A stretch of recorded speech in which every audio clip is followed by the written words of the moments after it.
Bienvenidos a todos a una nueva charla del ciclo Próximos de la Delegación de Santiago de Compostela. Pues eso, espero que os guste el montaje que hemos ocasionado. Y nada, damos paso a Luis Gil Pita para que introduzca a su vez a nuestro ponente, sin olvidarme en esta ocasión de agradecer a los patrocinadores de las charlas, Iguchini, Rodiñas y Cortizo, perdón. Vale, me pilláis un poco así acelerada. Pues nada, ahora doy paso a los importantes. Sí, se excusa, sí. Muchas gracias por estar todos juntos una vez más. Digo, gracias en general, ¿no? al ritmo de la vida, para dejar que estemos una vez más aquí acompañando a este ponente, que es Búho Arquitectura, que es José Manuel Bugallo, y su compañera Mari Carmen Aldir, que hoy no ha podido estar. Voy a hacer una introducción, como siempre, intentando que sea lo más breve posible, pero atendiendo casi más a lo sentimental, ¿no? Lo biográfico lo vais a ver aquí, y contar cómo conocí yo a Búho Arquitectura y después a Manuel Bugallo.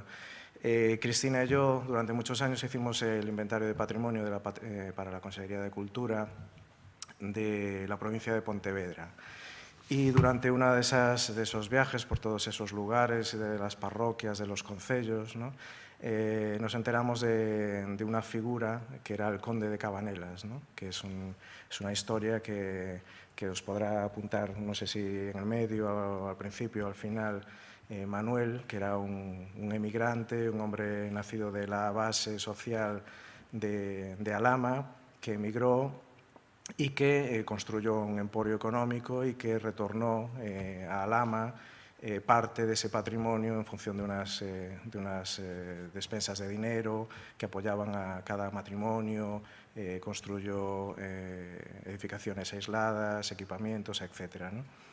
Y con ese motivo vimos un día un apunte de que Búho Arquitectura estaba gestionando esas cuestiones culturales alrededor del Conde de Cabanelas, ¿no? Entonces, picamos en la web y apareció su pantallazo de web, que nos dejó no sorprendidos, sino enamorados, ¿no? De una comunicación sobre una cantidad de intereses alrededor de la arquitectura o dentro de la arquitectura. No es la presentación, ¿verdad? Está adelante, ¿no? Que no respondía muy bien a los parámetros que uno se suele encontrar en una página web de arquitectos, ¿no? Lo que allí aparecía era una especie de gran tabla periódica, ¿no? De los elementos vegetales, de la fauna, de la vegetación, de la arquitectura, de las personas, del patrimonio construido, etnográfico, arquitectónico, de sus propios proyectos, todo eso revuelto con posiciones y proyectos que estaban en México, pero que también estaban en Alhama, ¿no? Era un poco tremendamente, como dicen ahora los modernos, transversal, ¿no? Pero en el buen sentido, ¿no? Porque esto de la palabra transversal está tan niquelada, ¿no? por su uso diario, que más tarde nos conocimos ya personalmente, porque Búho organiza periódicamente pues, reuniones, andainas a través del patrimonio geográfico muchas veces, y una vez nos encontramos en un caminar por la Serra do Suído. Y ya nos encontramos personalmente y, bueno, correspondió, ¿no? Estas cosas que no son fáciles, que la persona corresponda al arquitecto, ¿no? O no siempre, y a la arquitectura que hace. A partir de ahí, no ha sido nada más que ver que sus proyectos cada vez son más ricos en esa transversalidad, que habla de temas que los tiene perfectamente estructurados, porque tienen un protocolo de trabajo tremendamente científico, y en la que hablan de cuestiones, ¿no? Que son, pues hablan de temas como de ciencia ciudadana, de inteligencia colectiva, de procesos de aprendizaje más que de proyectos de arquitectura. y hablan de un sistema biofílico, que él después os comentará, ¿no? En la que quiere decir que el ciudadano o el habitante o el cliente no es más importante con su arquitectura dentro del territorio que el propio territorio o que la fauna del territorio o que los bichitos, los vegetales, ¿no? Es un continuo indisociable en la que todas las cosas tienden a reorganizarse, ¿no? En todos sus proyectos es muy importante, como dice Moneo, el lugar como primera materia del proyecto, ¿no? Pero no es un lugar, no es ese lugar físico, el emplazamiento, ¿no? La cuestión, ¿no? Sino todas esas cosas que antes enumeraba que están en ese lugar, que hacen al proyecto, ¿no? Desde la floresta y su ritmo natural, a la vegetación, a la fauna y a los datos del proyecto, ¿no? Bueno, ya es suficiente. Os dejo con José Manuel y después charlamos. Hola, buenas tardes. ¿Se me escucha bien? ¿Sí? Hola, perfecto.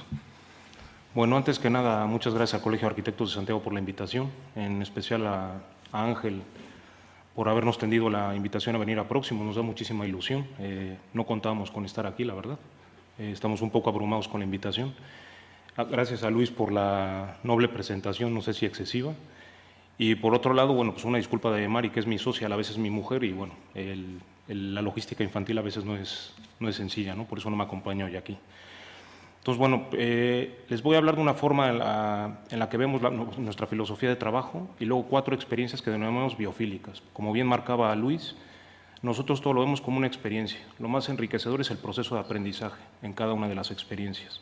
Por supuesto el resultado, ¿no? Pero todo el aprendizaje que vas obteniendo y cómo va enriqueciendo el propio proyecto que vas realizando y a su vez enriquece proyectos futuros, ¿no? Entonces, partimos siempre de 2 principios, ¿no? La inteligencia colectiva y la ciencia ciudadana. Por un lado, la inteligencia colectiva es que nos gusta trabajar con perfiles humanos y profesionales totalmente diversos y no establecer una jerarquía. Creo que tenemos un defecto como gremio muchas veces y la propia ley nos da tantas competencias que obviamos el buen hacer de colaboradores, que muchas veces en proyectos están a la par con nosotros y el resultado de los proyectos no sería el mismo sin ellos, ¿no?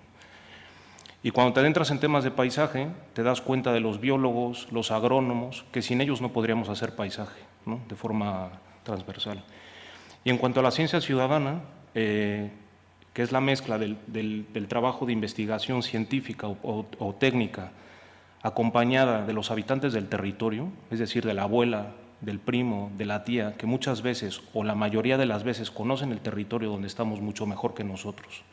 Entonces, un poco esa asociación entre profesionales y habitantes del territorio es lo que enriquece nuestros proyectos y los dirige desde el momento inicial. O sea, aquí hay un claro ejemplo, ¿no? Este es un pequeño boceto de análisis, un proyecto de un cementerio que les comentaré más adelante, donde todo el hilo conductor del análisis y el diagnóstico se construyó no solo, en este caso, con la clienta, sino con los habitantes de San Andrés de Comesaña. O sea, hubo entrevistas, qué ocurría en este espacio y demás. O sea, siempre hay ese grado de implicación con todos los agentes del territorio. Los proyectos no son entes aislados, afectan a todo el territorio. El tema de la vegetación, por ejemplo. Para nosotros lo más difícil es diluir el límite, cuando muchos arquitectos buscan marcar el límite. Para nosotros, como estudio multidisciplinar, es cómo diluimos los límites. Entonces, un poco, el nombre de la charla es Volviendo a la Naturaleza y, bueno, juega un poco con la retranca, ¿no? Porque nunca la hemos abandonado realmente. Es imposible abandonar la naturaleza. Aunque la neguemos, es imposible abandonarla. Podemos urbanizar, reurbanizar, negarla, siempre nos va a alcanzar. Sea como plantas silvestres, con un cambio en la configuración del paisaje y demás. Entonces, formamos parte de ella desde siempre. Como especie llevamos más tiempo formando parte, estando dentro de ella que fuera de ella. Hablamos de este punto cuando nos volvimos más una sociedad urbana. Pero aún las ciudades, a mí me llama mucho la atención porque la gente comenta, es que yo vivo la ciudad, ¿que acaso la ciudad no tiene naturaleza o está englobada dentro de la naturaleza o la naturaleza está fragmentada? Creemos más que es una aproximación ideológica, ¿no? Pero no real. Y después, por ejemplo, tiene una capacidad regenerativa altísima y no aprendemos.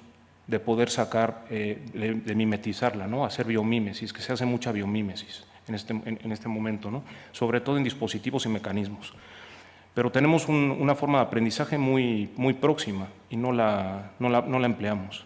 Y luego, ¿por qué seguimos con este afán de delimitarla y domesticarla? No tiene por qué haber ese afán, tenemos que convivir con ella y formar parte de ella porque siempre ha sido así. Entonces, un poco como es el nombre del ciclo, habrá que buscar la proximidad con ella, ¿no? Entonces, les traigo 3 ejemplos de mis proximidades. Este caso es un focho do lobo en la parroquia de Sesta, la aldea de mi padre, con la que tengo una vinculación muy especial, ¿no? El focho apenas si se dibuja, porque se trabajaba de forma simbiótica con la naturaleza. Esto es una proximidad, como mexicano, que es en el Valle de México un sistema de cultivo que son las chinampas, un aprovechamiento de cultivar sobre superficies de agua. Y esta es la proximidad que tiene, es decir, el abandono de la ruina, que lo comentaba con Luis, es a lo que lleva. La naturaleza siempre nos va a alcanzar. Entonces, ¿por qué negarla? ¿Por qué vivimos negándola o compartimentándola? Y luego un poco, bueno, este es el principio bajo el que trabajamos, es un principio que habla que, bueno, hemos tenido siempre un sentido de conexión innata con la naturaleza y con todas las formas de vida, lo cual ha sido decisivo en nuestras actitudes físicas, emocionales e intelectuales durante nuestro proceso evolutivo. Es decir, hemos aprendido de la naturaleza a ser mejores siempre. Ha habido una retroalimentación directa. Entonces, si nos vamos a la arquitectura vernácula, la arquitectura tradicional y demás, siempre hubo este aprendizaje continuo de los materiales, las técnicas, qué madera resistía más, qué material tengo que utilizar, cómo llueve en mi territorio, cómo tengo que encauzar el agua y demás. La biofilia no viene a descubrir el hilo negro, es prácticamente recoger el saber popular, ¿no? Hay estudios científicos, principalmente en Estados Unidos y Canadá, de cómo trabajar a partir de ciertos patrones biofílicos, se mejora tanto el bienestar físico o psíquico, ¿no? Entonces hay 3 formas de relacionarnos con la naturaleza. La primera de ellas es la naturaleza en el espacio, es decir, cómo la naturaleza se adentra dentro de los espacios que diseñamos. Luego está la naturaleza análoga, que es cómo la emulamos, cómo podemos usar formas biofórmicas, materiales naturales o autóctonos, o la propia abstracción, ¿no? Este es un mural de nuestro estudio, por ejemplo. Y después, cómo es la naturaleza del espacio, es decir, cómo configuramos el espacio para que tenga ciertas sensaciones de que estamos dentro de la naturaleza. El ejemplo más claro es el refugio. Es decir, desde el hombre de las cavernas había este sentimiento de refugio. Pues con las viviendas, depende cómo sea el diseño de los espacios, puedes generar lugares de refugio, puedes generar lugares de misterio, como ocurren en la propia naturaleza, lugares que descubres, hasta lugares de peligro, ¿no? Con sensación de inestabilidad al caminar. Y bueno, aquí aparecen la lista de patrones biofílicos con los que trabajamos y el impacto que tienen las respuestas biológicas, ¿no? Cómo puede haber reducción en el estrés, rendimiento cognitivo, emoción, humor y preferencias, ¿no? ¿Qué pasa? Somos un estudio muy pequeño, entonces lo que solemos hacer intentamos hacer encuestas formales y no formales después de finalizar los proyectos y entrevistas.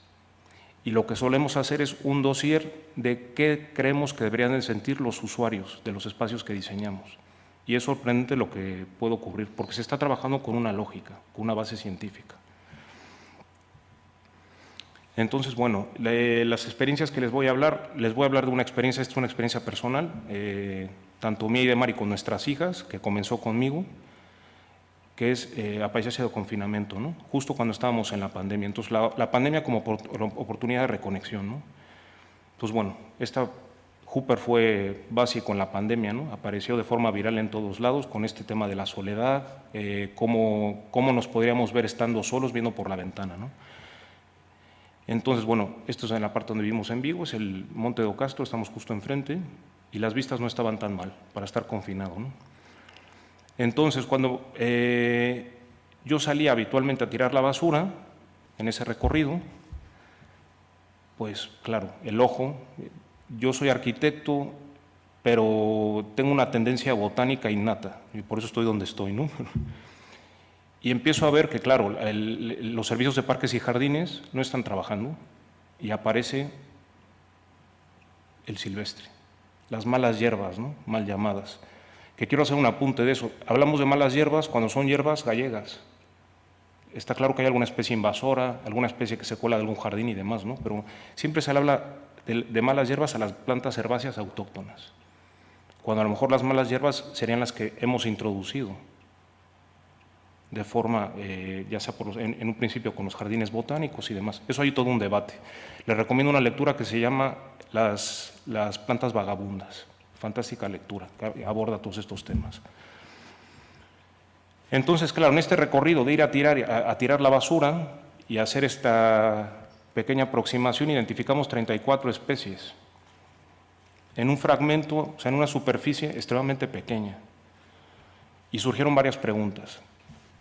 En cuanto viene Parques y Jardines y las quita, se pierde la biodiversidad, alteramos la estructura del suelo, alteramos la escorrentía, producimos unos mantenimientos, por lo cual el bajo mantenimiento que nos dan las plantas silvestres desaparece por completo, los estímulos sensoriales desaparecen al completo, no hay insectos, no hay pájaros, no hay movimiento, el sonido que genera la vegetación con el viento, y el valor cultural, porque al estar haciendo este inventario, que ya vamos haciendo un inventario de ruderales y de arbences en Vigo bastante tiempo, ¿no? Pero no en esta zona, mucha gente se detiene y te cuenta algo sobre una planta.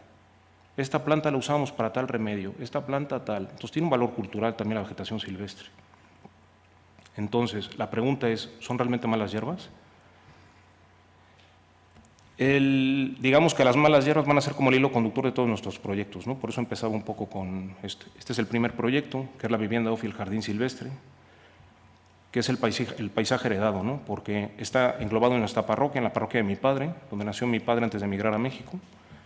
Media montaña, parte de la dorsal gallega, la Serra do Suído, y es el primer encargo que nos hacen en esta parroquia, llevando 20 años aquí, ¿no? Nadie es profeta en su tierra, ¿no? Primero trabajas en otros lados y luego parece que tienes que validar para trabajar en tu territorio, ¿no?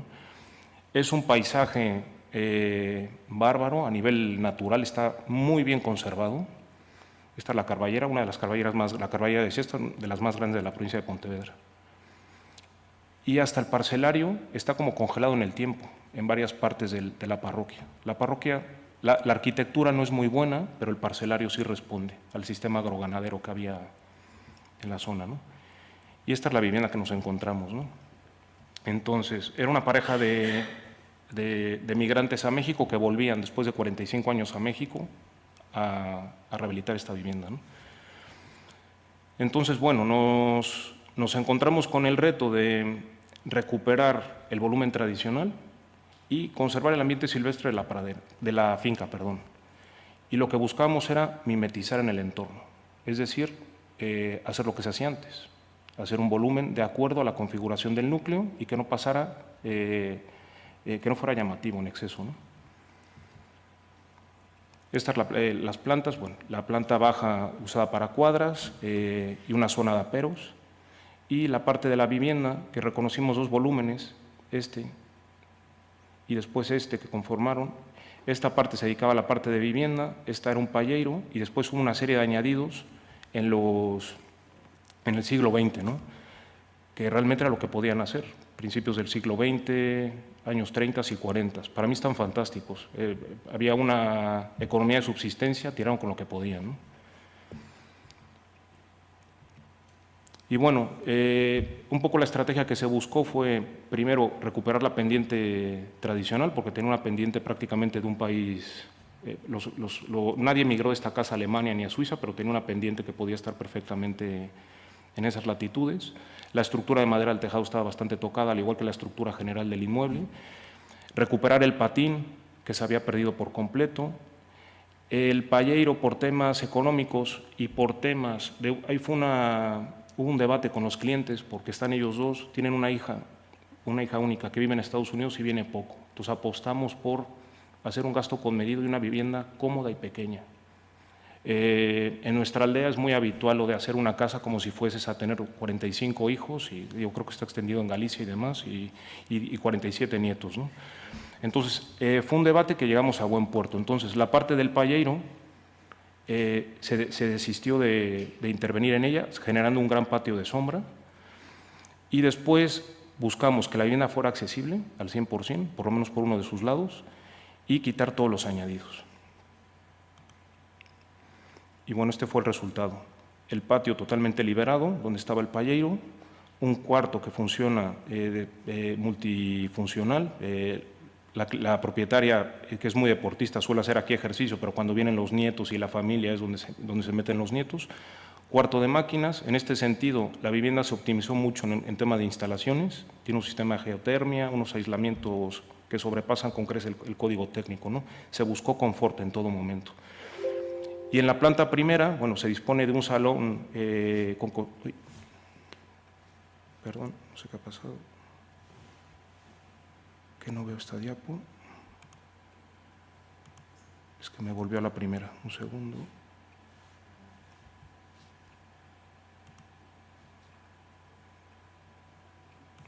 No sé si un error de grabación. Vale.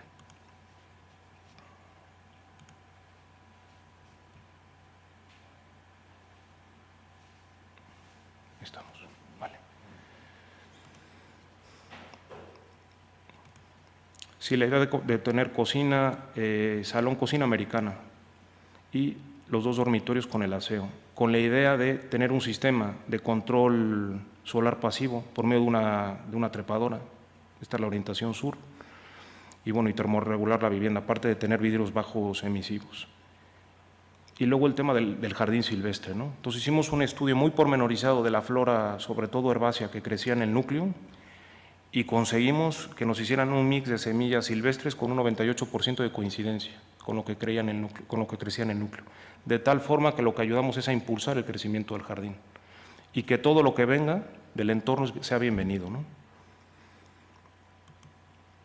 Esa es Mari, por ejemplo, que en este caso muchas veces plantamos, porque es muy curioso porque los jardineros nos dicen muchas veces, es que tú eres un técnico, tú no sabes plantar. Hombre, un árbol no, porque no tengo los medios para plantar un árbol, pero tenemos formación para poder cementar y poner pequeñas plantas, ¿no? Y es una cosa que nos gusta mucho, porque también aprendes un poco el conocimiento de la planta, el estado sanitario, el estado vegetal, cómo llega y demás. Bueno, esta es la vivienda como encaja en el núcleo, ya recuperando un poco el volumen, los colores y las texturas tradicionales. Nos gusta mucho evidenciar las cicatrices o las etapas constructivas, por eso dejar de piedra todo lo que se conservó, y la parte blanca es realmente donde se intervino, hubo una reconstrucción, ¿no? Y en este caso, por ejemplo, el verde silvestre como elemento de integración, todo este verde que aparece aquí y que crece de forma espontánea. En ningún momento se nos ocurrió quitarlo ni nada. El poste sí, estuvimos tentados a pegarle un golpe con el camión de obra, pero no quisimos dejar sin luz a varios de los vecinos, ¿no? Y sobre todo estando en el área de influencia de donde estuvo la AIRA en su momento, ¿no? Esto es lo que les comentaba, hacer un acceso vehicular y peatonal totalmente accesible, y cuidamos mucho el tema de las perspectivas, ¿no? Jugar tanto con el núcleo como con el paisaje. Y después el tema de la complejidad del orden aplicado al jardín, de jugar mucho con los fondos, los colores, las texturas, ¿no? Por eso este tema de color vegetal, color de la carpintería, el fondo, la luz, o sea, jugamos mucho con esta parte como escenográfica, ¿no? Que nos puede dar la propia arquitectura y la vegetación. Y bueno, cuando giras esto es lo que te encuentras, ¿no? El acceso practicable, la pérgola vegetal, y un elemento muy importante en el diseño biofílico es la conexión visual, ¿no? Con la naturaleza, ¿no? Entonces aquí se abren las vistas al valles, a la Carballeira, y al fondo, en un día soleado, se ven las Islas Cíes, se ve toda la ría de Vigo. Y después, claro, este espacio, que es uno de los espacios que estamos testando con los clientes, es el tema de la variabilidad de la temperatura y la humedad y la velocidad del viento. O sea, qué sensaciones tienen a lo largo del año. Está intencionado y lo estamos registrando, ¿no? Y luego el tema de utilizar especies que sean polinizadoras, ¿no? Queremos que vengan los insectos, las aves y demás, ¿no? La recuperación de la AIRA, y luego siempre jugar con el tema tectónico de la finca, ¿no? O sea, como el afloramiento rocoso, que realmente toda la vivienda tiene un afloramiento rocoso, con la configuración propia de la vivienda y el hórreo, resaltan este carácter, ¿no? El pueblo se llama Xesta, pero se podría llamar Laxe perfectamente. Esta parte ya fue la parte cementada, y aquí es donde esta parte no se tocó porque la obra tuvo su impacto, ¿no? Pero prácticamente está totalmente mimetizado e integrado, ¿no? Y luego ya en el interior, bueno, pues se gustó esta conexión visual, lo que les comentaba, la ría al fondo, grandes aperturas. Fue muy criticado en el pueblo durante el proceso de obra cómo era posible hacer una vivienda con estos ventanales, que si estábamos locos, que el gasto energético y demás. La casa mantiene una temperatura prácticamente estable de 21 grados todo el año, con un consumo muy bajo de electricidad, ¿no?, por la geotermia. El juego de la pérgola da un juego muy atractivo. De momento no ha crecido del todo la vegetación, que fue muy complicado, porque como ven en la foto tuvimos que poner maceteros porque no hay profundidad de tierra. El afloramiento rocoso aparece a los 20 centímetros, ¿no? Y tuvimos un prueba y error y hemos encontrado una especie que está creciendo de forma óptica. Y el RAL del color fue un estudio que hicimos sobre todo el tema cromático, no solo en nuestra parroquia, sino en la Lama, y encontramos una presencia de azules y buscamos un color azul. Se hicieron unas pruebas en obra que juega un doble papel. Por un lado, un contraste muy claro en invierno, lo cual estimula un poco en esos días tan sombríos, es una de las zonas de mayor precipitación de Galicia, y en cambio en verano, cuando los días son muy buenos, se fusiona con el cielo y casi se desdibujan las carpinterías. Entonces la sensación es muy, muy, muy agradable. Y luego el empleo de patrones biofórmicos o de materiales autóctonos, ¿no?, como la madera. Está todo resuelto con estructura de madera, con juntas carpinteras. No hay un clavo, no hay colas, no hay nada. Y se mantiene el mismo ambiente prácticamente en el interior de toda la vivienda. Lo que les comentaba, ¿no?, recuperar un poco el volumen tradicional, marcando lo nuevo de lo viejo. Y la parte más evidente de esta vinculación con los materiales se aprecia en el sótano, ¿no?, con los afloramientos que dejamos de roca y demás, ¿no?, al igual que con la madera. Y luego el tema del patio de sombra, ¿no?, que fue curioso porque es el refugio de nuestra clienta. Ya está pensado, había varias zonas de hormigonadas previamente que las hemos dejado porque había unos problemas de filtración muy grandes y nos parece que también son parte de la cicatriz y de la historia del lugar, del aprovechamiento que hubo en ese momento como cuadra, ¿no? Y la idea es que ocurran estas cosas, que la vegetación silvestre empiece a colonizar el espacio y que los propios propietarios colonicen este espacio como mejor les venga. O sea, no siempre dejar todo perfectamente diseñado y predefinido, dejar un poco al libre albedrío al cliente, ¿no? La hamaca la puso, en este caso, Trini, ¿no?, nuestra clienta. Una vista del exterior. Y bueno, esto es un poco la idea de esto de jugar con la idea de refugio, ¿no? Cómo estoy dentro de esta parte del patín recuperado y estoy viendo la parte desprovista y esta sensación, ¿no? Y luego jugamos mucho también con los fenómenos cíclicos de la naturaleza que no son cíclicos, ¿no? Por ejemplo, con la lluvia, con el viento y demás, ¿no? Le decimos a los clientes, pues cuando hay una tormenta, siéntate en esta parte o muévete por esta parte de la vivienda, ¿qué sientes? Y muchas veces había patrones de comportamiento que no lo hacían porque les parecía ilógico estar fuera cuando llovía tomando un café, y lo hacen. Y empiezan a ver que hay otra forma de habitar los espacios. Y bueno, y por último, apostamos por un volumen que a pesar de ser muy masivo con la intervención que hicimos, que apareciera prácticamente suspendido, ¿no? Y bueno, ahora cambiamos de experiencia y cambiamos de latitud. Este es un jardín en Ciudad de México. Atlajo es una palabra náhuatl que significa barranca. Entonces trabajamos en una de las barrancas. Esta es una imagen fantástica de un pintor paisajista de finales del 19 que se llama José María Velasco, que retrata México de forma fantástica y habla de la barranca más significativa, que es la Barranca del Muerto, que es la que ven ahí, ¿no? Y cómo se empiezan a antropizar las barrancas. Entonces nos encontramos, ya se imaginarán, la Ciudad de México, gran megalópolis, y las barrancas generan un fenómeno que está muy visto en las redes sociales, que es la barranca, discurre en este sentido, o el conjunto de barrancas. De este lado hay viviendas con un alto poder adquisitivo y en la parte sur bajo poder adquisitivo, la barranca como límite, ¿no?, que a su vez tiene un muro después, ¿no?, para que no se vaya a saltar ningún vecino indeseable, ¿no? Entonces ya esa primera aproximación, el volver a México a veces duele, ¿no?, cuando encuentras estas disparidades que afortunadamente aquí de momento no tenemos, pero bueno, hay que trabajar con este tipo de cosas, ¿no? Entonces, bueno, nos encontramos, el cliente nos contrata por la web porque ve un proyecto que hicimos en el terreno de al lado. No nos conocía absolutamente de nada. vio unas imágenes, le gustó, nos contrató y adelante. Y nos encontramos con un estudio de arquitectura, el estudio de Michel Figot, iba a recuperar este volumen. El cliente compra una vivienda que está a medio hacer y tiene que respetar el volumen que hay, la envolvente y demás, y nosotros tenemos que adaptarnos con nuestra propuesta, ¿no? Hicimos una sola visita a obra para la fase de estudios previos, digamos, y fue una obra que se hizo de forma telemática, con videoreuniones a obra. El ejecutivo se redactó aquí, pero con cálculos en México, o sea, se cruzó y fue en la pandemia. Entonces se juntó, es una anécdota, pero es tanto este proyecto y otro que les presentaré es como los tacos de México, ¿no? Tenían de todo. O sea, fue complejo. Entonces, claro, esto fue lo que nos encontramos, el proyecto planteado por los arquitectos que ya proyectaban una plataforma en esta zona y demás, y esto fue lo que propusimos, ¿no? La primera estrategia fue conservar al máximo los árboles, todo el arbolado. Creo que tuvimos un 17% de mermas del arbolado, pero porque se pidió un estudio fitosanitario y se quitaron aquellos árboles que estaban en mal estado o que estaban sujetos a colapsar en algún momento, ¿no? Y lo que se hizo, el principal reto era la topografía, porque la barranca tiene una topografía muy pronunciada, entonces se trabajó en distintos niveles. Este es el primer nivel, que es el nivel de acceso que da acceso a la vivienda y al aparcamiento. El segundo nivel, que es el jardín superior, que está más vinculado al dormitorio principal. Lo que llamamos la transición para bajar al jardín más familiar, que es este, más vinculado a la cocina, al salón y al comedor, y la propia barranca.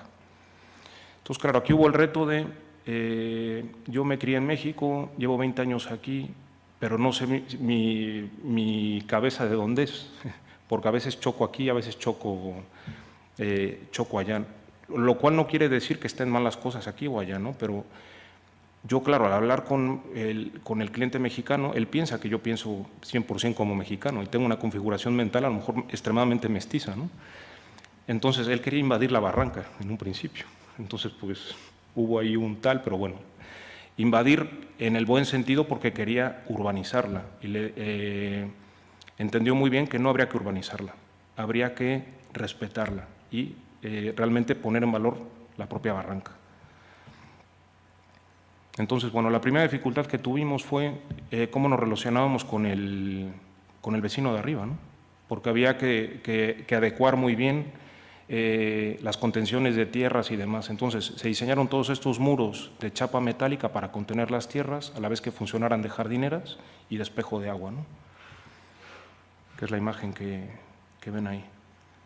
Esto, insisto, de forma telemática, da para contar muchas historias. Aparte, el tema técnico, las cosas no se dicen igual y puede haber malas interpretaciones, entonces hay que hacer un doble esfuerzo, ¿no? Por ambas partes también. Entonces, bueno, las fotos que les presento no son definitivas, porque nosotros solemos esperar, que a veces es un poco arriesgado, 2 años para tomar las fotos de nuestros proyectos, porque queremos que en el caso de la vivienda que les he presentado, que esté habitada, que los jardines estén madurados, y ver qué ocurre, ¿no? Con los pros y contras que te puedas encontrar. Entonces aquí te haré un remix de fotos de los arquitectos, del jardinero, del tal. O sea, por eso van a ver un poco de disparidad en la homogeneidad de las fotografías, ¿no? Entonces, bueno, el elemento iluminación fue fundamental. Hicimos un estudio lumínico. Llegamos a un punto donde intentamos llevar el tema biofílico al máximo, poniendo, por ejemplo, iluminaciones que emulan un junco, que de día pasan desapercibidas y de noche aparece un junco luminoso, el juego de luces y sombras, siempre pensando que el activo principal de un jardín es la oscuridad e iluminar zonas puntuales del jardín. Partimos de esa premisa de diseño.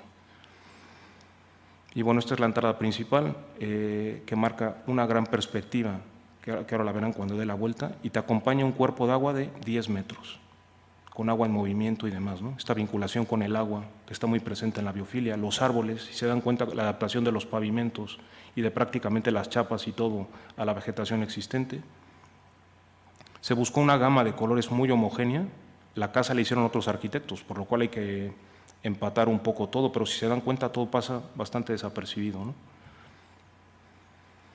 El juego de luces, sombras y reflejos que genera el agua, la propia vegetación, este árbol, insisto, todos los árboles que ven, salvo uno que verán en una imagen, son árboles preexistentes, ¿no?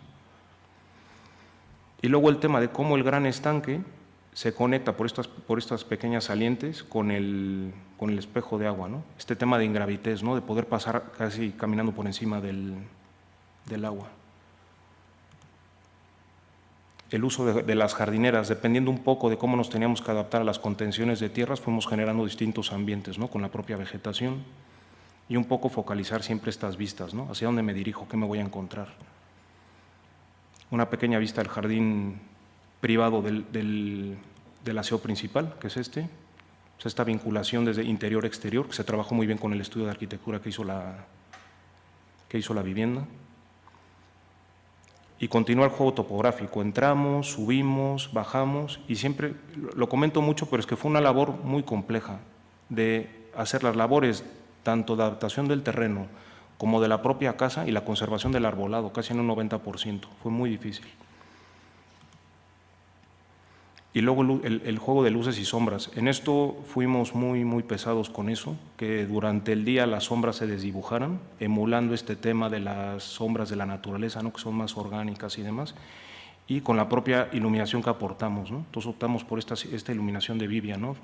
De los bambús, que no dejan de ser figuras geométricas, pero que se desdibujan, ¿no? Depende, porque el círculo te puede tomar un pedazo del suelo y una parte del paramento, ¿no?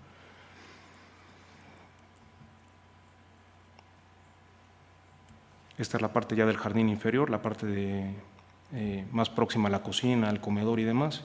Y aquí se buscó generar este ambiente, ¿no? Un poco como de verbena, ¿no? Por eso este tipo de iluminación de guirnalda, emulando las verbenas y demás, ¿no?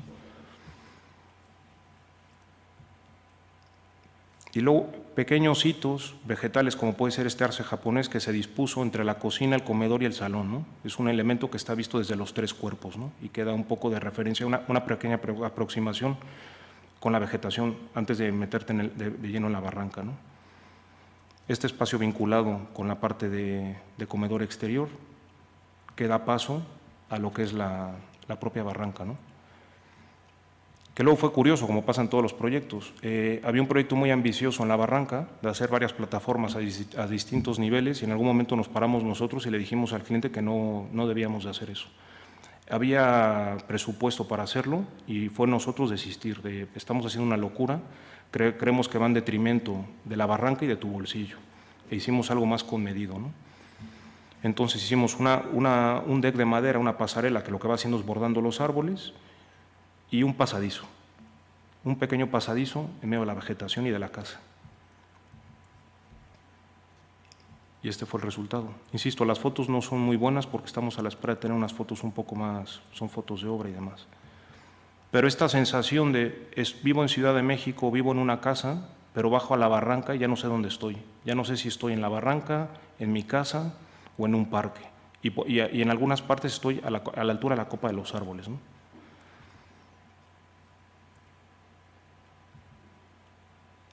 Y luego el tema de todo el tema que hubo por la obra, el daño que ocasionamos con las obras y demás, hubo un tema de revegetar la barranca, de hacerla accesible, porque está en un condominio privado donde hay un guardia de seguridad que tiene que poder pasar de un lado a otro lado de la barranca. Entonces dejaron estos accesos para que haya libre circulación y pudieras llegar hasta el lecho de la barranca. No llega a haber río como tal, pero en la época de lluvias, que está concentrada en 3 meses al año, hay un pequeño cuerpo de agua que puede tener 50 centímetros, pero ya se diseñó pensando en eso. Hay unos pasos también sobre el agua, ¿no? Y estos temas de acceso, estos eran unas vigas que sobraron de la primera vivienda que se había proyectado, que estaban en un estado un poco lamentable, las reutilizamos para hacer unos durmientes y poder bajar a la barranca. Y luego la barandilla tiene un detalle muy bueno, lástima de la foto, que tiene este tema retroiluminado por toda la barandilla, que de noche da unos efectos espectaculares, además de acompañarte con una luz bastante discreta que es regulable. Entonces puedes regular un poco la intensidad del recorrido. Y después les hicimos un regalo a los clientes, les regalamos una lámpara, la Follow Mila de Martet, para que pudieran pasear por la barranca. Y la hija creo que es el juego favorito de la hija, ¿no? Este tema de improvisado. Y esto fue una cosa que surgió al final de la obra, casi al final, que es, tuvieron que ampliar el cuarto de máquinas y nos dio la oportunidad de hacer un espacio de hoguera, ¿vale? Que es ese espacio que ven allá abajo, con vistas totales hacia la barranca. Toda esta zona se revegetó también. Entonces, bueno, aquí lo que se buscó al máximo fue mimetizar un volumen tan grande, porque es una vivienda extremadamente grande dentro de la barranca, ¿no? Con la intervención que se hizo. Y por último, le comentaba a Luis en diversas charlas, este es el proyecto que nos ha sacado más canas verdes, problemas de pareja, de socios, mayor aprendizaje y demás, ¿no? Por la dificultad del proyecto, ¿no? Que es el cementerio ecológico de mascotas, ¿no? Y es muy curioso porque desde el principio hubo una sintonía tan grande con la clienta que lo enfocamos como esto, ¿no? Vida después de la vida, ¿no? Ella no sabía, cuando llegó a nuestro estudio, que éramos mexicanos, ¿no? Entonces le decíamos, joder, es que para nosotros la muerte es muy festiva y aquí la muerte en Galicia tiene un peso muy alto, ¿no? Entonces yo creo que le decíamos al principio de broma, ¿no?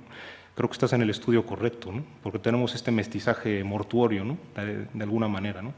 Entonces, desde un principio intentar ver, ella ya traía ese como ADN de ver la muerte, no como una tristeza, ¿no? La clienta pierde a su gata y decide montar esta locura de proyecto, de hacer un cementerio ecológico de mascotas, ¿no? La primera dificultad que tuvo, que es una labor al 100% de ella, fue encontrar el emplazamiento. Y tuvo la suerte de tener una concesión en el monte de Mancomunado de San Andrés de Comensaña, en Vigo, que es este que vemos aquí. Con la dificultad que era un antiguo vertedero. Entonces le añade una capa de complejidad al proyecto bastante alta, ¿no? Y la primera fase en la que comenzamos es esta. Una vez que el modelo de negocio vaya prosperando, se saltará la fase 2. La primera fase tiene 6.500 metros cuadrados y la fase 2 tiene casi 3 hectáreas, ¿vale? Entonces, bueno, nos encontramos con esto, con una gran explanada. Claro, este terreno fue tan modificado y antropizado porque primero fue un aserradero a principios del siglo XX, después fue vertedero y chatarrero. Y con los incendios del 2017 que hubo en Vigo, ardió todo esto, entonces lo sellaron de forma parcial. Pero lo que más llama la atención de esta foto es, y otra vez hay la sabiduría de la naturaleza, es cómo el bosque mixto que vemos ahí, principalmente de carballos, sobrevivió a los incendios. Entonces, ahí está la sabiduría de la propia naturaleza. En cambio, el monocultivo que había de eucaliptos y todo lo que había abajo, ardió por completo. Y luego nos encontramos con esto, ¿no? Con el plumero de la pampa que está presente en todas prácticamente en todo el paisaje gallego, ¿no? Sobre todo vinculado a las carreteras, ¿no? Como es este caso, que es una planta bastante compleja de erradicar y no tiene buenos beneficios. Por eso les comentaba que hay el libro que les comentaba de las especies vagabundas, hay un debate sobre qué es vagabundo y qué no, y si las plantas realmente se mueven como los seres humanos, ¿no? Si nosotros nos hemos movido tanto por el planeta y hay tanta globalidad, y puede estar un coreano trabajando aquí y un mexicano puede estar trabajando en Sydney, ¿por qué una planta de Sydney no puede estar aquí? Entonces hay todo un debate de que si nosotros nos movemos, la vegetación se ha estado moviendo, ¿no? Ya sea por animales, por acción del hombre y demás. Entonces el debate hay en que hasta qué cierto punto dañan o no al medio ambiente. Nosotros tenemos las camelias, que sin las camelias Galicia no se entendería ahora, y es un árbol, digo, es una arbustiva que vino de fuera. Muchas especies del sudeste asiático se adaptan perfectamente a nuestro clima. O sea, hay mucha gente que no entendería los pasos gallegos sin la camelia. Pues hay varias especies ahora que a lo mejor dentro de 20, 50 o 100 años tendrían un poco el mismo cariz, ¿no? Y bueno, los efectos de los incendios, ¿no? Entonces, bueno, dentro de las estrategias, dentro de esta primera fase, se buscó la conservación de la robleda, en la medida de lo posible. La robleda tenía un nivel de contaminación bestial porque llegaron a acumular gran cantidad de materias del vertedero arriba. Se sacaron en torno a 7 toneladas de basura, pero es que hay basura todavía más abajo, porque el terreno está plano, pero piensen que la Robleda va en pendiente y todo esto iba en pendiente. Cuando hicimos el geotécnico había bolsas de aire, bolsas de basura, se sacaron 4 inflables de estos donde saltan los niños, se sacaron 3 coches, o sea, la cantidad de basura que hay ahí es bestial. La eliminación de especies invasoras, en este sentido, se mantuvo una estrategia con medida. ¿Por qué? Por ejemplo, tenemos acacias, pero las acacias de momento nos pueden servir para proteger ciertas cosas, ¿no? Para que nos crezcan otras especies o para que puedan ocurrir ciertas cosas que queremos que ocurran en la tierra, ¿no? Entonces, es una eliminación progresiva. Empezamos con herbáceas y con arbustivas, ¿no? Luego, la rehabilitación del volumen tradicional, que estamos hablando que estamos en suelo rústico.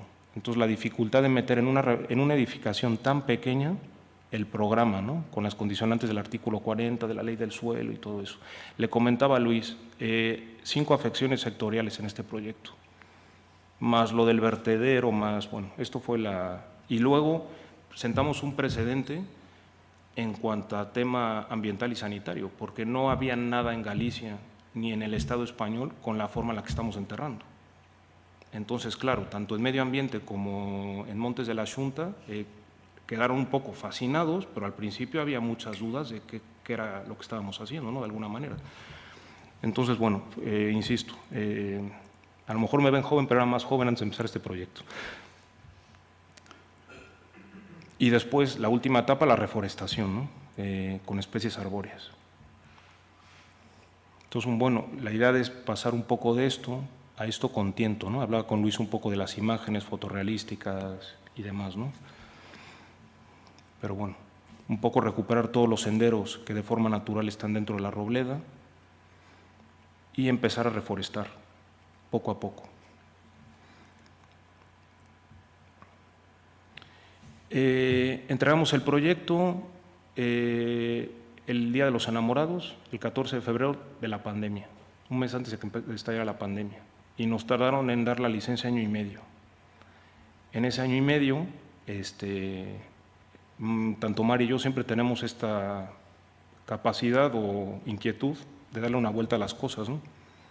Y apareció, aparte lo encontré yo, y apareció esto de la fitotecnología, ¿no? Y hacemos una mancuerna curiosa porque yo soy muy curioso, pero no tengo la estructura mental que tiene Mari de científica, ¿no? Entonces, mi curiosidad y su estructura científica es fantástica, ¿no? Empezamos a analizar, creo que analizamos cerca de 43 casos en Estados Unidos y Canadá.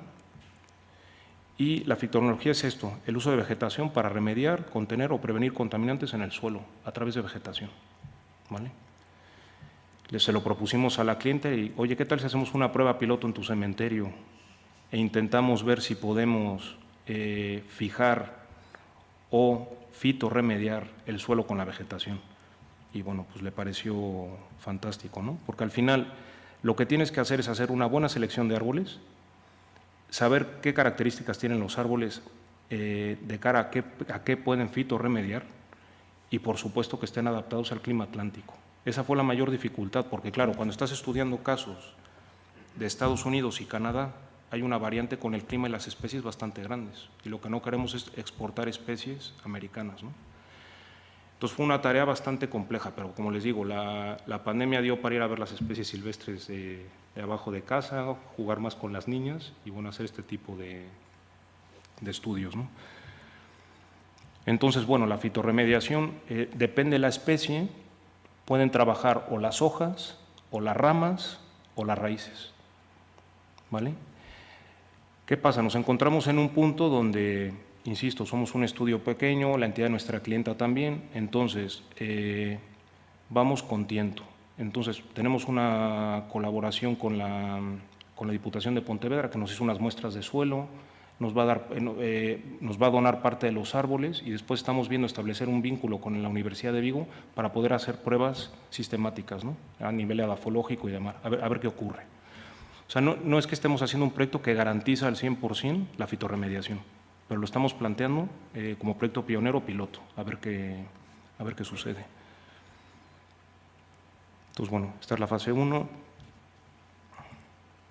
Pavimento de deshahorras naturales, hacer una intervención extremadamente respetuosa, la recuperación del volumen tradicional y la ampliación de un volumen de cubierta inclinada con una cubierta plana verde extensiva, o sea, de muy bajo mantenimiento, un pequeño volumen que conecta y genera 2 patios, que la verdad, para hacer un volumen muy pequeño, genera un ambiente muy agradable, el poder tener este tema de los patios, ¿no? en una construcción tan pequeña que no llega a los 100 metros cuadrados. La recuperación de toda la cubierta vegetal, la conservación de los árboles de la robleda, la plantación de una serie de arbustivas que principalmente nos sirvan de colchón, en este caso para ocultar los vehículos que tenemos en esta zona, y un poco de colchón, seguridad, porque aquí hay una pendiente muy pronunciada y independientemente de que haya una valla que esté mimetizada, usamos siempre la vegetación como colchón para no aproximarte tanto a los bordes, ¿no? Cuando hay este peligro. Y luego la reforestación. Y la idea es que en torno a los árboles se entierren las mascotas, ¿no? En círculos concéntricos. En este caso, esto ya estamos en fase de obra, lo seguimos trabajando, si tienen que ser concéntricos sobre el eje del árbol, si pueden ser círculos que estén desplazados del eje, que compartan otro árbol y demás. Estamos viendo cómo lo resolvemos, pero de inicio creemos que funciona bastante bien. Y después, lo verán en la siguiente imagen, buscamos un código de colores, porque cuando muere la gata de la clienta, a su hijo le explica que, claro, el niño desconsolado, que cuando salga el arco iris puede como despedirse o hablar con la gata. Entonces ella me decía, tienes que meterlo del arco iris en algún lado, ¿no? ¿Cómo meterlo del arco iris? Entonces, en un principio me decía, metemos una fuente con unas luces de color y vamos a meditar, no digo que no, que sí, que demás. Entonces, la idea es que los propios, que son unas estacas de madera tratada y demás, que tengan una pequeña línea, ¿vale? De tal forma que tú cuando te mueves por el cementerio, tú sabes que tu mascota está enterrada en la zona morada. Entonces te diriges a la zona morada. La propia estaca tiene un código de árbol y un código de enterramiento. Entonces te puedes mover por los colores y saber en qué zona está tu mascota enterrada, ¿no? Y así dimos respuesta un poco al tema del arco iris de una forma un poco sutil, sin marcar un cromatismo muy marcado, ¿no? La edificación tradicional rehabilitada y la ampliación. Y esto es lo que les comentaba, meter un programa en menos de 100 metros cuadrados, donde tienes que tener una zona de recepción, los aseos que nos pide siempre el código técnico, ¿no? O la normativa o la ordenanza municipal, ¿no? La parte de dirección, la parte de despedida, porque tiene un tanatorio, o sea, tiene un lugar de despedida de los animales. Y luego la parte de velatorio, donde está el animal y tú te puedes despedir, al uso como los humanos, ¿eh? Y luego la parte de crematorio, con la incineradora y demás. Fue muy curioso porque yo lo primero que le pregunto, claro, empiezas a meterte en materia mortuoria, en temas sanitarios, no hay nada definido para los animales, hay definido para los desechos cárnicos de las granjas, de las vacas y demás, pero joder, no hay nada para enterrar animales. Y claro, yo preguntaba, joder, pues habrá que comprar unos congeladores con baldas retráctiles como los de los humanos, y nos decían en medio ambiente, no, eso te vale un congelador casi del Freus. Yo pensando, vale, pues a lo mejor sí porque mantiene el cuerpo del animal en condiciones, pero yo no veo a mi clienta ni a ningún operario abriendo el arcón y sacando un pastor alemán de ahí, ¿no? Tendrá que tener alguna... Entonces, ahí es cuando dices, joder, yo les empecé, hay que legislar, pero con sentido, por favor. Entonces, bueno, fue una tarea de aprendizaje bestial este proyecto.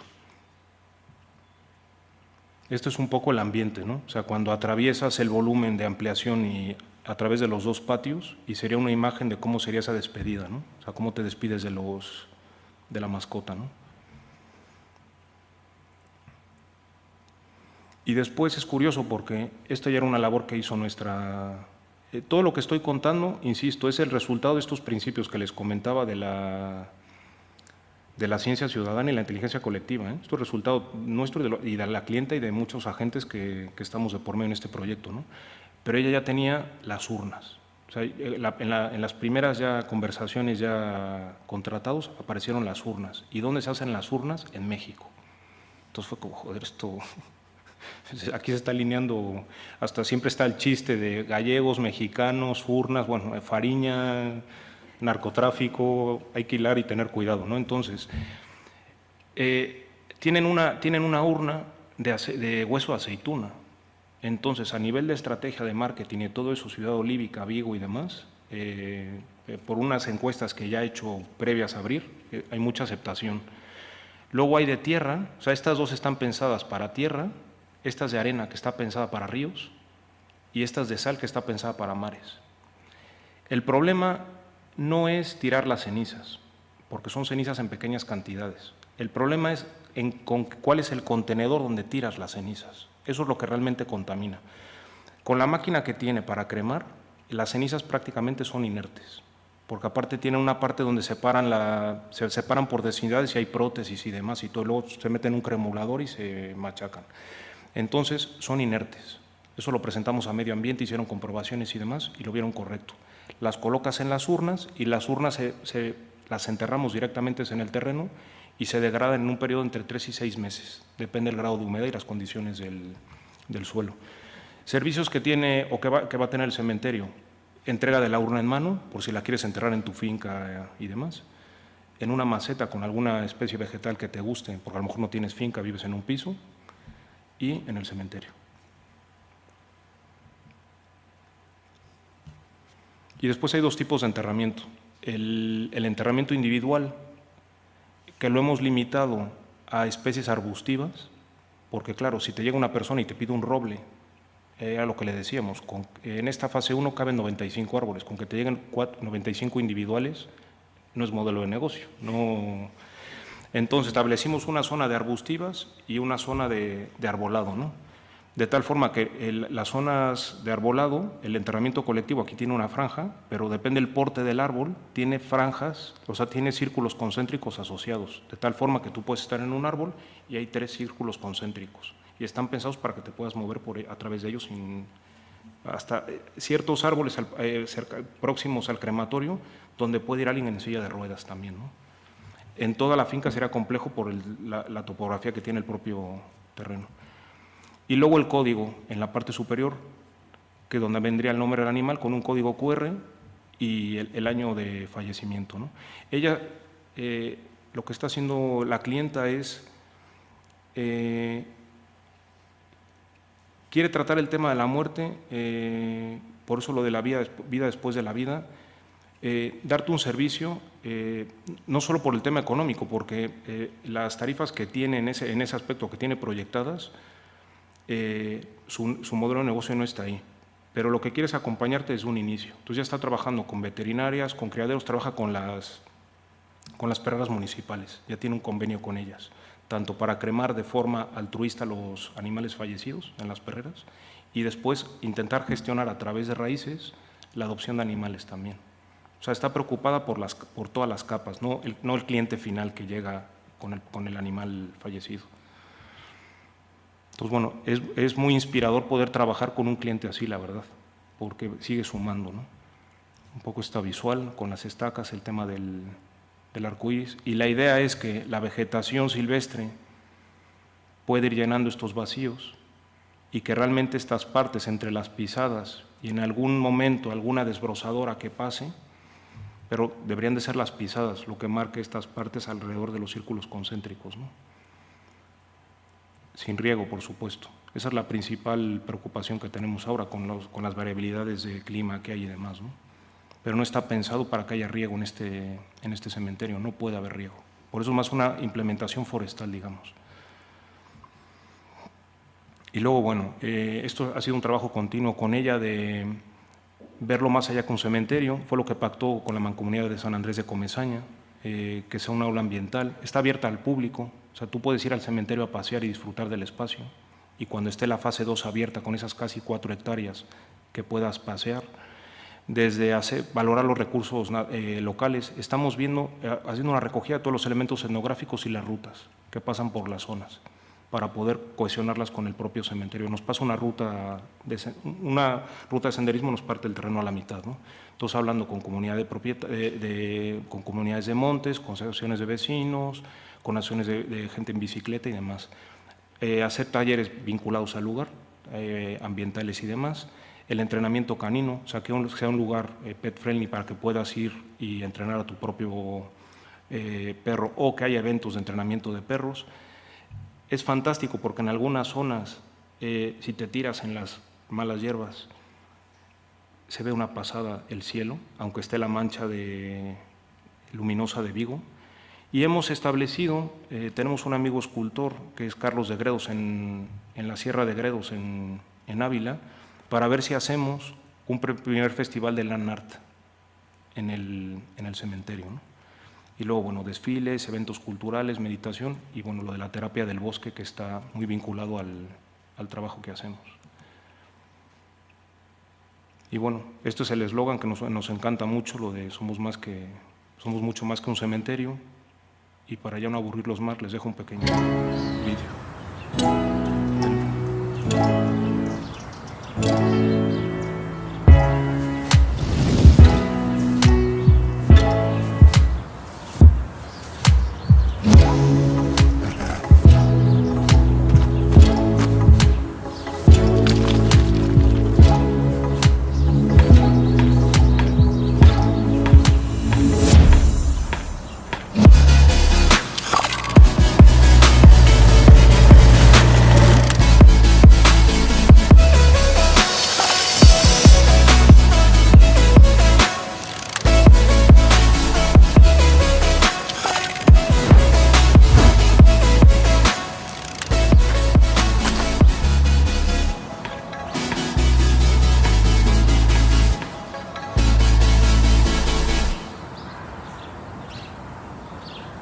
El enclave, como vieron, es fantástico, es un balcón a la ría de Vigo.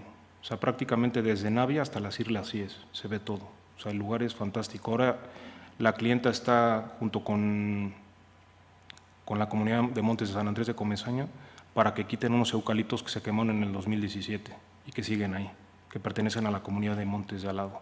Y bueno, si se quitan eso, las vistas son fantásticas. Y bueno, la obra está en proceso, obra complicada, como les decía, pero muy contentos. Y hasta aquí llego.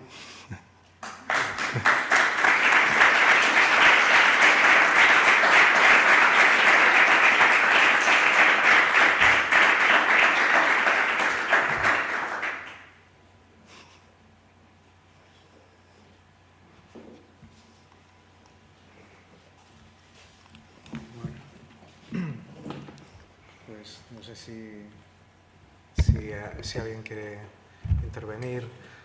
La verdad es que, no sé, lo cuenta y sin contarlo, simplemente como os decía, como llegué yo a la obra de Manuel y de Carmen, uno entiende que hay una preocupación mucho más que por los humanos, ¿no? No solo por la vida futura de estas mascotas, ¿no? Sino simplemente por todo lo que acontece en el territorio donde se posa la arquitectura, ¿no? Y eso es una preocupación en igualdad de condiciones para el ciudadano o la ciudadana que para el animal, todo tipo, ¿no? Todo ese ecosistema que acompaña a la vida, ¿no? No, aparte, cuando vives con una bióloga, y yo llevo mucho tiempo con ella,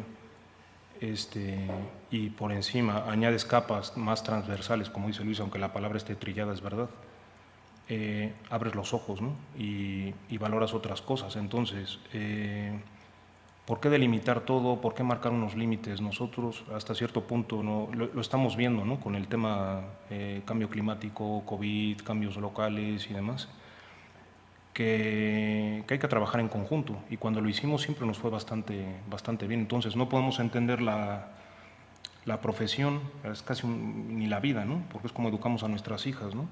Ver el conjunto. O intentar ver el conjunto en todas sus posibilidades, ¿no? Y cuando tienes dudas o tienes carencias de conocimiento, pues pregunta, que a veces en nuestro gremio carecemos, ¿no? de preguntar, ¿no? Yo soy muy crítico con eso, tenemos muchas competencias por ley, ¿cuántas sabemos hacer realmente, no? O sea, de todas las competencias por ley, ¿cuántas somos capaces de hacer realmente?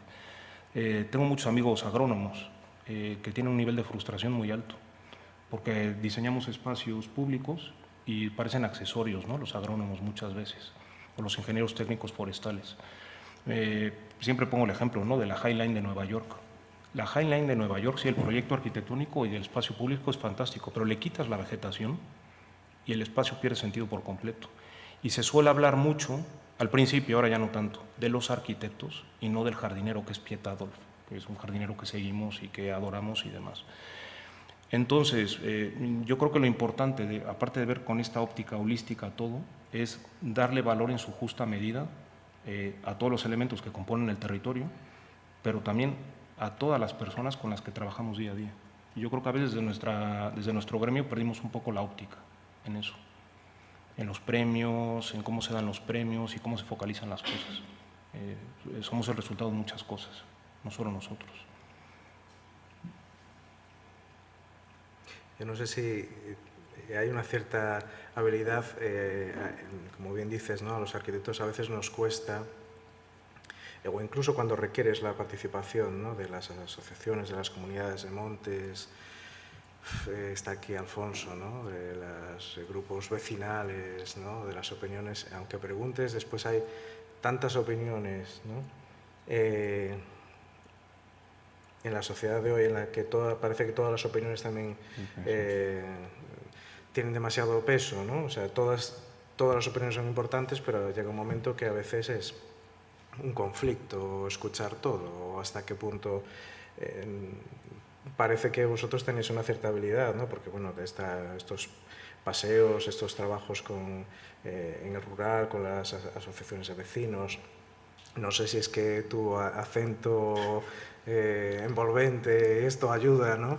Porque a veces a nosotros nos resulta muy difícil, ¿no? Que nadie te escuche. A lo mejor es como es el mismo tono que el del interlocutor, te machacan directamente, ¿no? Fue prueba y error porque, por ejemplo, llevamos trabajando en la sierra 15 años, sí, y hubo muchos proyectos fallidos al principio, por cómo los abordábamos, ¿no? Los abordaba principalmente yo como técnico. Y aunque tengo una forma de comunicarme bastante, porque siempre lo he intentado porque es parte de mi formación mexicana, muy coloquial, muy amable, muy abierta con el léxico y demás, y que se pueda entender, pues te equivocas, porque el perfil técnico siempre estaba, ¿no? Hasta que un día aprendes que no, yo tengo que escuchar. Entonces, por ejemplo, trabajo mucho con un historiador que es Fran Fernández, y hacemos muchos mapeos colectivos en el rural y demás. Entonces, que nos conocimos por las redes y demás, lo de las redes es la leche. Yo ahora con la pandemia tengo a Ruth, no la conocía en persona, tengo como 15 amigos virtuales, ¿no? que quiero conocer, pues a Fran lo conocí así. Y lo que hacemos Fran y yo, que hicimos una muy buena mancuerna y después de aprendizajes fallidos, es escuchar. Entonces, cuando llegamos al rural ¿de qué nos vienen a hablar? ¿De qué es la charla magistral? No, de nada, nos vas a hablar tú. ¿Cómo que te voy a hablar yo? Es que tú vives en el territorio, tú me tienes que contar a mí este territorio. Lo que llevamos es una estructura clara para tirarles de la lengua. Y el resultado es fantástico, porque primero quedan empoderados, tienen el micro, hablan ellos, y tú lo que permites es articular. Siempre hay alguien que va y a lo mejor quiere generar un poco de debate excesivo. Nos ha pasado mucho es que no hay ayudas de rehabilitación y los arquitectos despedazaron el paisaje, efectivamente. Pero no estamos aquí para eso, estamos para intentar buscar soluciones conjuntas. Pero hubo un proceso de muchos errores para llegar a eso. Y de encontrar, como digo yo, a la tribu correcta. Locos como tú o como yo que digan, joder, voy a hacer esto, pero tú estás loco, ¿qué vas a ir ahí? Y lo del acento es una zona donde hay mucho mexicano, emigrante mexicano, pero lo que más les pica, y eso sí es un éxito, es que vaya alguien de la parroquia de al lado. En el caso del Asiedo, yo estoy en la parroquia, está el río Verdugo, y nuestra parroquia está del otro lado del Verdugo y la Siedo está de este lado. Entonces, lo primero que piensan es todo Alhama, pero unos todo están Alhama, geográficamente separados. pero el borde y el límite del río ahora es bestial. Yo hasta tuvimos las jornadas culturales este año y yo los regañaba, ya tengo mucha confianza con los vecinos, ¿no? Joder, dejen de esperar a que llegue una subvención para que les resuelva la vida. Tienen todo esto del Conde Cabanelas, o sea, tienen un poblado bestial. Siéntanse orgullosos de él.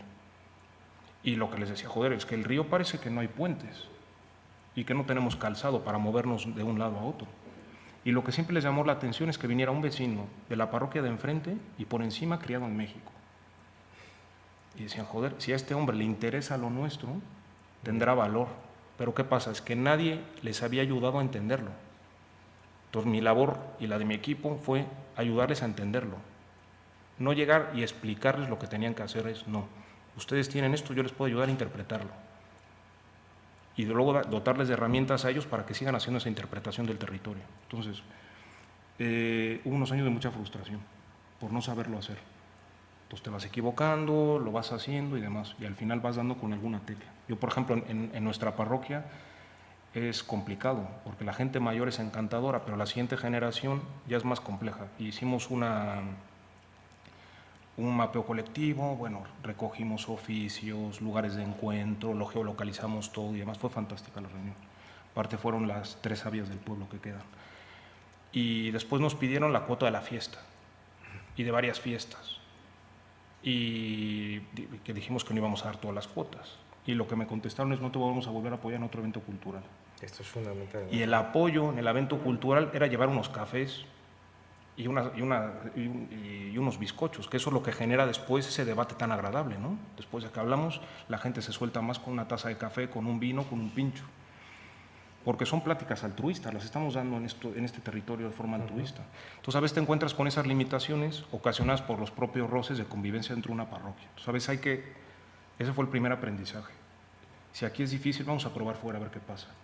Y va rompiendo fuera, y ahora en nuestra parroquia nos dicen: ¿cuándo vuelves? Entonces, bueno, es un juego constante. Y saber encajar la frustración también, que es importante.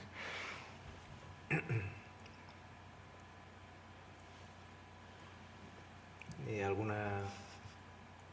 Manuel, yo te pregunto algo sencillo. ¿Cómo conseguisteis el mix de autóctonas? Eso fue divertido, porque después de buscar por toda Galicia, acabamos en Granada. Sí. La Universidad de Granada tiene un programa con una empresa que se llama Semillas Silvestres. Sí, ya sé cuál es. Bueno, hicimos muy buena mancuernilla con Cándido, que es el director general. Sí. Y claro, es que tienen un estudio de herbáceas, sobre todo de toda la península. Sí. No tienen todas, pero coincidió que tienen un grado de coincidencia muy alto con las que necesitábamos. Sí. Sí, después está el tema que en las charlas con Luis últimamente comentaba mucho lo de local, lo deficiente, que es ser pasivo. Entonces a mí eso a veces como de, joder, pues trajimos las semillas de Granada. No somos capaces aquí de generar eso. Yo creo que sí, pero no hay interés. Entonces, siendo estricto, hacemos un jardín silvestre, pero al final vino un repartidor desde Granada con las semillas. Entonces se desvirtuó un poco. No quiero ser purista, pero tenemos mucha tarea pendiente en muchas cosas. Muchas plantas las compramos en el País Vasco. ¿Por qué? Porque hacen cultivo de plantas autóctonas peninsulares. Y aquí tiramos a la planta ornamental. ¿Pero hay un video ahora acerca de las plantas? Sí, sí. Todavía no está en ello. Sí. Claro, lo había comentado. Cada vez encuentras más vegetación adaptada y todo. Porque claro, tú vas al vivero, no te conocen y habitualmente te quieren las tuyas. Te quieren llenar de tuyas el jardín, o de pinos en una zona donde no hay pinos. Y no, yo quiero algo que esté adecuado al ambiente donde estoy trabajando. Pero pues sí, acabamos en Granada. Ya con el grupo este. Sí. Hemos dedicado una costa.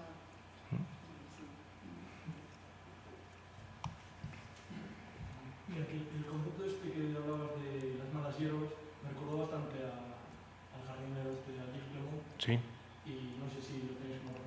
Sí, Porque de hecho ahora lo que decías de los jardineros que no se reconocen, justamente este es de los pocos, yo creo que el libro que decía de las especies vagabundas es un debate que hubo en el Centro Pompidou en París hace 8 años. Está reeditado por Gustavo Gil y está Gilles Clermont, está Francis Hale, que es experto en árboles tropicales y la arquitectura del árbol. Nosotros tuvimos la suerte de ir a verlo a Guízamo, vino al Centro de Estudios Agroforestales de Guízamo a dar un curso y tenemos buena relación con ellos, nos llamaron. Ver a este hombre o a Gilles Clermont, ver a Francis Hale con el tema del arbolado es como ver a un Nobel. O sea, el tipo es, porque te explica Francis Hale, H-A-L-L-E. Y el tipo, bueno, te explica la arquitectura del árbol, por qué se ramifican los árboles, cómo se ramifican, la relación que tienen con las raíces, con la copa y demás. Por los referentes, Gilles Clermont, Francis Hale, y hay un tercero que no era referente hasta que leí este libro, que lo leímos hace 3 meses más o menos, es Lacroix o Lacrosse, que era el encargado de los jardines de Versalles, ¿verdad? Del plan director de los jardines de Versalles. Entonces hablan sobre las especies vagabundas. Y los 3 abogan por la flora autóctona. Entonces nuestro referente, por supuesto, Gilles Clermont, Francis Hale, Piet Adolf, que es holandés, hace unos jardines fantásticos, bajo este principio también. Aparte es muy transparente porque el hombre montó todo ahora hace jardines por todo el mundo, Chicago, Nueva York, Nueva Zelanda y demás. Pero es un tipo que te cuenta que es muy transparente, cómo sus inicios fueron difíciles, los fallos, los errores y demás. Y luego más viejos, Burle Marx, el brasileño, que fue bastante pionero porque fue el que metió la flora autóctona brasileña en los jardines de Brasil, ¿no? Aparte de que la gran maestría que tenía, ¿no? Con la pintura, ¿no? que podía plasmar como en el Paseo de Copacabana, ¿no? Toda la intervención y demás. Pero son nuestros referentes. Sí. Vale. Pues, yo lo conocí en unos talleres que hizo Juana de Vega en la Ribeira Sacra. Yo me apunté solo para ir a conocerlo. Y bueno, fantástico. Pues si me avisas te lo agradezco.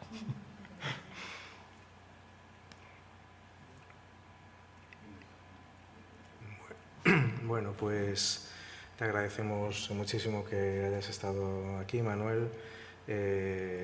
Nos sentimos muy orgullosos de escuchar una charla más de un compañero próximo, cercano, de México también, de lejos, pero dentro, aquí, fuera, y esta es la idea de siempre, ¿no? Y de próximos porque gente tan joven y tan prometedora es necesaria, tanto él como todos los que nos acompañan en estas jornadas. Así que una vez más, gracias a la delegación también por promover estas charlas casi mes a mes y a todos los sponsors que citó antes Susana, sin las que sería imposible que sucediesen. Así que nada, hasta la próxima, que es pronto ya. Pues muchas gracias. Muchas gracias, Manuel.